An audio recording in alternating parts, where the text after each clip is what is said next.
மற்றவைகள் எல்லாம் இருந்தும் சமாதானம் மாத்திரம் இல்லை என்றால் நம்முடைய வீடு ஆசீர்வாதமாக இருக்காது.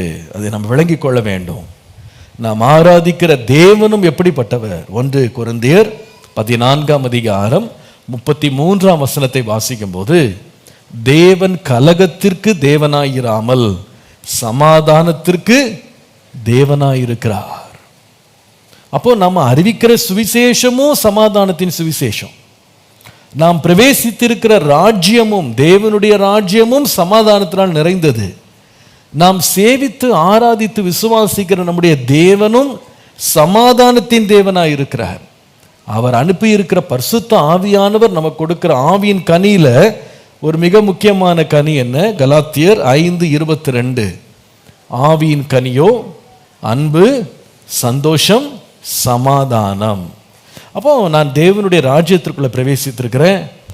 நான் சுவிசேஷத்தை ஏற்றுக்கொண்டிருக்கிறேன். நான் தேவனை ஆராதிக்கிறேன்.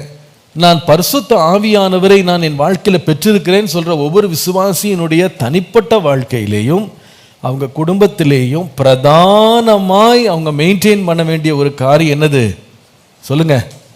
சமாதானம். நம்முடைய வீடுகள் சமாதானத்திற்கு உகந்த வீடுகளாக இருக்கணும். இன்றைக்கி நிறைய வீடுகளுடைய பெரிய போராட்டத்தை நான் பார்த்துருக்குறேன்.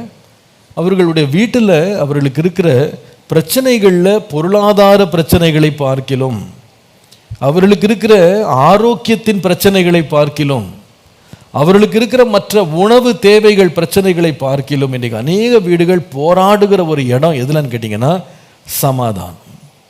சமாதானம். நீங்கள் இந்த லாக்டவுன் சீசன் ஒரு சிலருக்கு ரொம்ப ஆசீர்வாதமாக இருந்தது, ஒரு சிலருக்கு ரொம்ப பெரிய பிரச்சனையாக முடிந்தது. நீங்கள் எத்தனை பேர் அதை உணர்ந்திருக்கிறீங்கன்னு தெரில. நிறைய பேருடைய கருத்துக்களை அவங்க சாட்சிகளை கேட்கும்போது 2 விதமாக இருக்குது. சில பேர் எங்கள் கணவன் இத்தனை வருஷமாக வீட்டிலேயே அவர் என்ன பண்ணலை, சரியாக தங்க கூட முடியலை, சாப்பிட முடியலை, அவர் தூங்க முடியலை.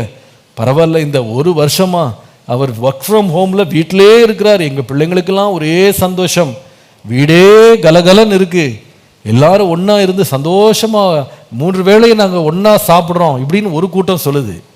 அதே வேளையில் போட்டிக்கு இன்னொரு பெருங்கூட்டம் நிற்கிது. என்னைக்கு லாக்டவுன் ஆரம்பிச்சதோ, வேலைக்கு போகாமல் இவர் என்னைக்கு வீட்டிலே உட்காந்துருந்தாரோ அன்னைக்கு ஆரம்பித்த சண்டை இன்னும் ஓயவே இல்லை பாஸ்டர். பயங்கர பிரச்சனை வீட்டில். திருப்பி எப்படா லாக்டவுன் முடியும், இந்த மனுஷன் எப்போ கிளம்புவார், எல்லாரும் அவங்கவுங்க வேலையை எப்போ பார்ப்பாங்க. வீட்டுக்குள்ளே உட்காந்துட்டு ஒருத்தர் முகத்தை உட்காந்து முறைச்சி பார்த்துக்கிட்டு ஊன்னா ஒரு சண்டை, சின்ன பிரச்சனைனா உடனே பேச்ச ஆரம்பிச்சிருது. அதுக்கப்புறமா வெளியும் ஓட முடியாது, வெளியே போனால் போலீஸ் அடி. அதனால் வீட்டுக்குள்ளே அடி வாங்கினாலும் பரவாயில்லன்னு வீட்டில் உட்காந்துட்டு என்ன சண்டை, நாளெல்லாம் சண்டை, வாக்குவாதம், பயங்கர போராட்டம். இதனால் லாக்டவுன் முடிய வேண்டும் என்று ஊக்கமாக இரவெல்லாம் ஜெபித்ததுக்கு ஒரு முக்கிய காரணம் என்னென்னா இந்த சண்டை பொறுக்க முடியாமல் தான். எப்போ இந்த லாக்டவுன் முடியும், இந்த சண்டைக்கு ஒரு ஓய்வு வரும். யோசிச்சு பார்த்தேன், குடும்பமாக வாழணும், ஒன்றா வாழணும் தான் கல்யாணம் பண்ணோம். ஆனால் ஆண்டவர் உங்களுக்கு வேலையில் வீட்டிலே கொடுத்து வீட்டில் உட்கார வச்சு உங்களுக்கு வேண்டிய ஆகாரத்தெல்லாம் கொடுத்தாலும் அதை எப்படி சாப்பிட முடியலை, சமாதானமாக சாப்பிட முடியலை, சமாதானமாக வாழ முடியலை. இது ஒரு பெரிய சேலஞ்சங்கள்லாம் பார்த்தீங்கன்னா திருமணமாகி ஒரு சில நாட்களுக்குள்ள சண்டைகளும் சச்சரவுகளும் பிரிவினைகளும் பயங்கரமான போராட்டங்களும் புயல்களும் வீட்டில் வாசம் பண்ணுறதை நம்ம பார்க்குறோம். ரொம்ப ஆச்சரியமாக இருக்குது. நம்ம தேசங்கள்லாம் சமாதானம் உடன்படிக்கையெல்லாம் போடுறதுக்கு நம்ம பார்த்துக்கிட்டு இருக்கோம் நியூஸில். வீட்டில் இருக்க 2 பேர் என்ன பண்ண முடியலை, சமாதானமாக வாழ்கிறதுக்கு படாத பாடுபடுறாங்க. பயங்கர போராட்டமாக இருக்குது. அவர்களை சமாதானம் பண்ணுறதுக்குன்னு இன்னொரு கூட்டம் வர வேண்டியிருக்கு வெளியிலேருந்து. இவங்களுக்கு ஃபோன் பண்ணி வர வச்சு, அவங்கள ஃபோன் பண்ணி வர வச்சு, பஞ்சாயத்து பண்ணி ஆலோசனை கொடுத்து இப்படி தான் சமாதானத்தை கட்டாயப்படுத்தி கொடுக்க வேண்டியிருக்கு. சிலர்லாம் பார்த்தீங்கன்னா சமாதானம் பண்ணுறதுக்கு போலீஸ் ஸ்டேஷன் தான். அவர்கள் சொல்கிற ஆலோசனை அல்லது அடி அல்லது ஏதாவது ஒரு மிரட்டல் எழுதி கொடுத்து பயந்து தான் வீடு அமைதியாக இருக்குன்னா சமாதானம் ஆயிடுச்சுன்னு சொல்ல முடியாது.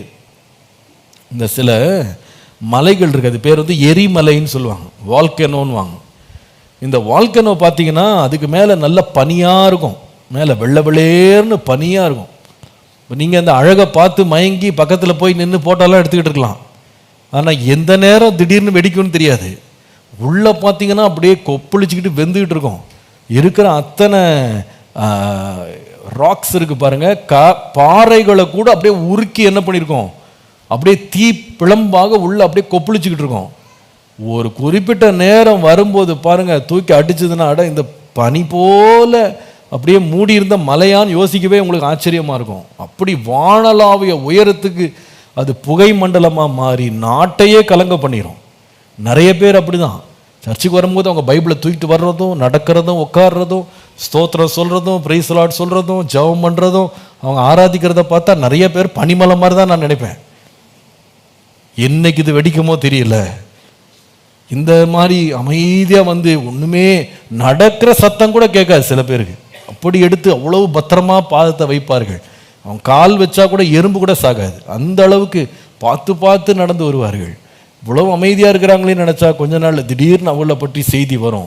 பயங்கர சண்டை, பாத்திரம்லாம் பறந்துச்சு வீட்டில், அப்படிலாம்.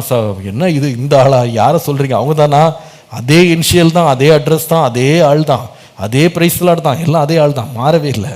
இவ்வளோ நாள் பனிமலை போல வந்து, ஆனால் வீடுகளில் பயங்கரமான போராட்டங்கள் இருக்கு. நம்ம வீடுகளில் எதை காப்பதற்கு முன்பாக, எதை நாம் சம்பாதிக்கிறதுக்கு முன்பாக, எதை நாம் அடைவதற்கு நம்ம பிரயாசப்படுறதுக்கு நம்ம கொடுக்கிற முக்கியத்துவத்தை காட்டிலும் மிக முக்கியமாக நம்ம கவனிக்க வேண்டிய காரியம் என்னது சொல்லுங்க?